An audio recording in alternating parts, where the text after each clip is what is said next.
പിന്നെ good morning. മുഖമൊക്കെ കഴുകുക. മുഖമൊക്കെ കഴുകി തടിച്ച്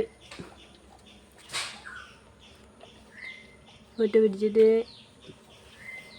പിടിച്ചിട്ട് ഇടി തുളച്ച് കുഞ്ഞാവ്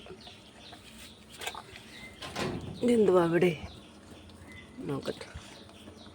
ഇവിടെ ഉണ്ടെന്ന് കുഞ്ഞിട്ട് നോക്കാവോ? ഫോട്ടോ എടുക്കാം അവിടെ ഇങ്ങോട്ട് നോക്കി ഇല്ല. കഴിഞ്ഞ പ്രാവശ്യം കുഞ്ഞിലയിലൊക്കെ ഉണ്ടായിരുന്നു. ഇപ്രാവശ്യം നമുക്കങ്ങനെ വലിയ ഓണമൊന്നുമില്ലായിരുന്നു. കഴിഞ്ഞ പ്രാവശ്യം അച്ചാച്ചി ഉണ്ടായിരുന്നു, ഇപ്രാവശ്യം അച്ചാച്ചി ഇല്ല.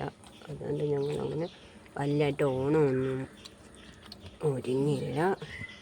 അതുകൊണ്ട് കുഞ്ഞ് ഇലയിലുണ്ടില്ല. കഴിഞ്ഞ പ്രാവശ്യം അച്ചാച്ചി ഇലയൊക്കെ വെട്ടിക്കൊണ്ട് തന്നു. കുഞ്ഞിന് ഇലയൊക്കെ ചോറൊക്കെ ഉണ്ടായിരുന്നു.